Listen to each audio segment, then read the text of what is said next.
Hey guys, welcome back to another episode of Year of the Dead. So this month we're reviewing Return of the Living Dead Necropolis, which I must say, as we mentioned in our big overarching review, this was my white whale. It was a movie when I was a kid in elementary school. I came home. Thanks, Emmy. I came home from school, probably 4th grade. No, probably 5th grade, because you were already in middle school. And I turned on the TV wanting to watch my cartoons, and the Sci-Fi Channel was on. Oh my god! After watching this again, the most randomly violent scene just happened to be what was playing. I watched 1 minute of it, and I was so scared I had to turn it because it was so gruesome. And it took me forever to figure out what this movie was. It holds up. Well, okay, I'll say this. Is this a good movie? No. Not in the slightest. It's like what we always say. Is it a good movie? No. Is it a bad movie? No. It's entertaining. Hilarious. It's entertaining enough that it's fun to watch. I would watch that. I'd watch that. Oh yeah, we will watch this movie again. And it was weird because I know I've said this before. When Blockbuster went out of business, my mom's like, "Hey, I'll get you guys one movie from Blockbuster when they're selling off the movies." I think for some reason I'm like, Necropolis. I don't know why Return, because it was something about I don't know. I love the cover of it, and the name Necropolis is an amazing name for a zombie movie. It is. It's too good. We saw it by that. Yeah, we already saw it by that point. Return of the Living Dead. Yeah. Yes. So it was I don't know what about it, but it was just Necropolis, not Rave to the Grave. Not anything else. It was Necropolis, and I'm not quite sure why. And it's a very, and we were saying this while we were watching it, a very early 2000s movie. You could tell it was going for a Resident Evil. Yeah, it had a Umbrella Corporation is doing stuff, and because Umbrella Corporation, this one had what was it? Hybra, I was saying Hybratech. Yeah, I was saying it the entire movie. Hybratech. And Hybratech in this world is basically Umbrella Corp. They make everything, even though they have very lax security and almost just a random office building in the middle of nowhere. But they're the biggest company in the world. Yeah, they do everything, and then it's just the food you eat to the Necropolis was essentially the hive. You could tell the influence of Resident Evil was what drove this. And there was actually some callbacks to there was a punk zombie with a mohawk, obviously a callback to the original, which I appreciate. One of the zombies gets on the phone and says, "Call more security guards." Because they're just mauling.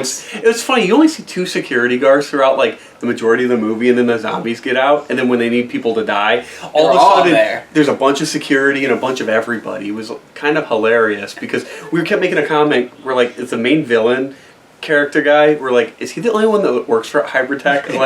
Every scene is just him. It's him, and then there's 2 security, and then when the zombies get out, magically there's a receptionist, and it was just magically they were there.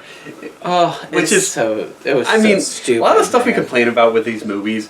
A lot of zombie movies and TV shows, even good ones, do the exact same thing. So yeah. The interesting thing about Resident Evil in this. Mm-hmm. They both didn't have massive budgets, and that's why they kind of did what they did. It's just how Resident Evil did it.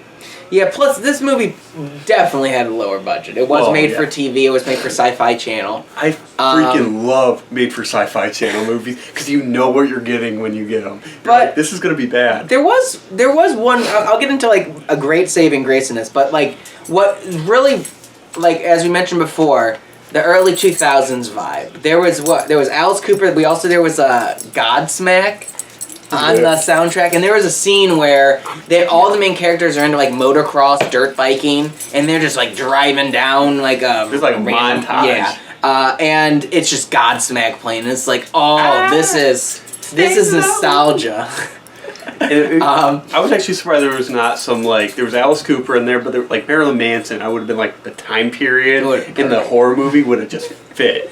But it's such a product of its time, and you can tell it was trying to be. They're wearing. They were going off of the whole Resident Evil. Resident Evil 2 had to have came out by this point, I would assume, too. Probably. So they were definitely 2005, by the way. But it was funny, Hypertech, like this big company, Hypertech. they get in there and it's just like, it looks like they took a warehouse that was abandoned. I think they did take a warehouse that was abandoned. And just make it look fancy, because in the background you see like a dilapidated warehouse.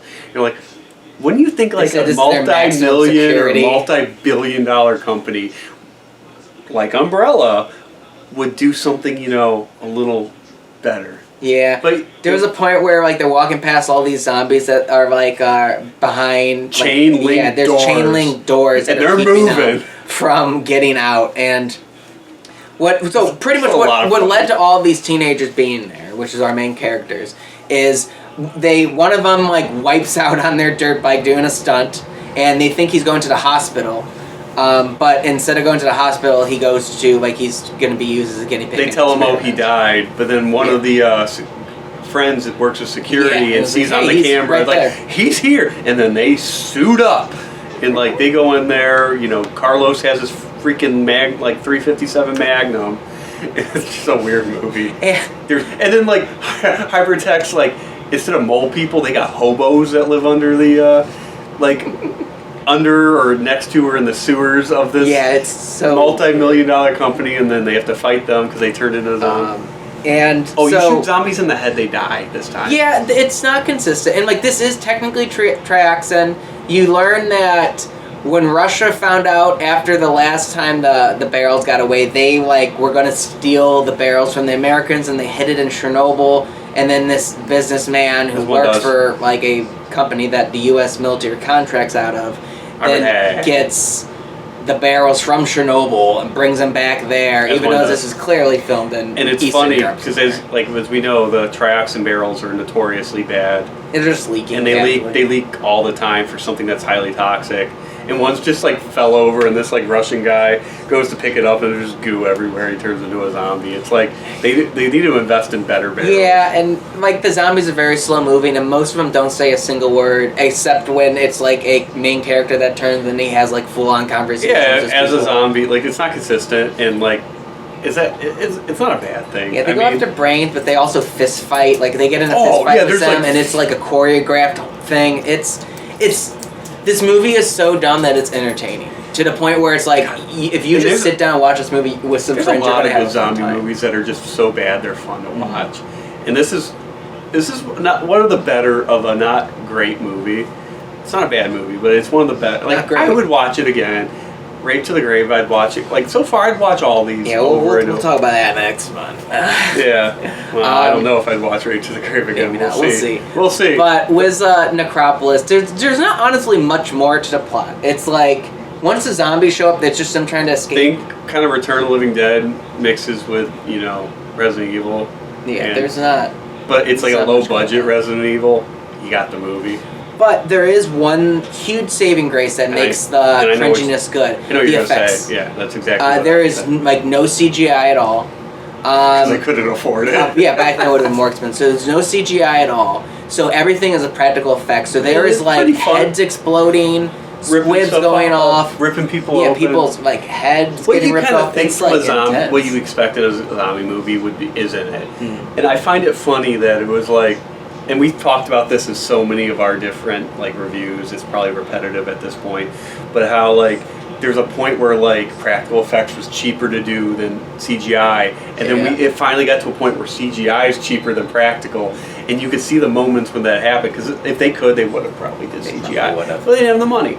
So I think actually CGI in this would have made this a worse movie. Yeah, and, like, the cringiness would have been fun, but I don't think I would have enjoyed it as much. Practical effects are easy. I mean, if you know what you're doing and it's your job, like, we've tried to do it. We've put a cantaloupe, filled it with, like, blood and stuff, and it still looks like a freaking cantaloupe when it gets stepped on. This stuff actually looks pretty good. Like, I can see this in a modern horror movie and working. Yeah. It's just, the acting is terrible. The cinematography is terrible. What I will say, in most horror movies, in a funny way, when the cops show up, they just show up for bodies, so they end up getting killed. The SWAT team shows up at the very end and just, like, wipes the floor with his and they have an APC with, like, a turret. They have multiple APCs. Yeah, with, like, a turret, and then, like a high-powered turret, and it just starts mowing people down. The main character's parents died in a car accident and become, like, they turn them into like super soldier, predator, zombie, terminators. Get destroyed by. If you saw them, you'd VCs. actually exactly know what I Yes. meant by all of that. But like they show up, and even like the music kind of like almost it's like a dun dun dun. And it's funny, like the guy shows up, has like machine guns for hands. They throw a grenade at it, completely done. And then the mom gets electrocuted, falls down. The APC runs over her head. Blood goes everywhere. The male dad like gets up and starts getting ready to shoot. APC just Obliterate. not just once, like 6 times, like boom, boom. There's nothing left. It's so ridiculous It's because the fun. fact that you just said he has 2 machine guns on his head is like that's so dumb. Didn't even flinch when I said I love it. So to me, in my mind, it holds up. Which the effects I think really saves this because like I'm trying to think of my favorite kill. I don't think there was a favorite kill of a zombie. Like there's times like heads explode, which it was nice. But there was a time. There's a lot of like biting the back of people's heads, which a lot of it. They kill a little kid. A little kid literally gets the back of his head bit, which might be I up ever there with noticed my in zombie favorite. movies, they really do like biting the back of heads for some reason. Yeah, like how they crunch through the skull. And that's like a lot of zombie movies are actually like that, which I never really thought about until I was watching this, and I'm like, I think it's harder to bite the back of the head than you would think. yeah. And you'd think it would be pretty hard. So my favorite, though, I think, and this is again my nostalgia, is during like that string when I was a kid that I saw where. Right when the zombies start coming out of like all of like contained rooms. There's one security guard that you've never seen prior to this. He's just like pumping a shotgun. They come up behind him and literally ripped his head off. Yeah, it looked good. It was a good. And then you all see like another guy falls from like the 2nd story down, and then they're just ripping his guts out. Like those 2 combined, I thought was a really good like those are 2 visceral good kill. kills. What would be your favorite? Those, and then when the mom zombie Terminator, Predator.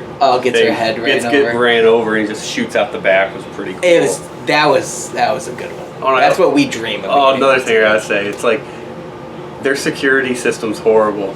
If you shoot 2 different locks, it unlocks the entire zombie Yep, an entire containment. Like it's just like that. Whoever designed that. Ugh. But on the bright side, not only does it unlock every single thing in the whole building, it does alert the SWAT team and tells them to bring like multiple APCs to clean up. It was funny because So it was like, just like they know that the alarm goes off, and she's like, "The police are gonna be coming! Hurry!" or something. And we're like, "Yeah, good. They need the police. They kidnapped this kid. We're in the right here. They're Have the police experimenting on show people. up." I want the police to show up." It's ridiculous. So If it was like any other movie, it would be like one police officer with like a revolver. Be like, "Stop!" And then would just get mauled by zombies. No, they were ready. SWAT team with APCs. which it's a big difference from the first Return of the Living Dead when the police create that line and all the zombies just immediately swarm them. Yeah. Here they just like they learn from their mistakes and like you need to be advancing, you need to bring firepower. It actually does help that like you can kill the zombies. Yeah, it's a shot to the head. Different trioxin, Yeah, Different trioxin. trioxin. It's a different trioxin.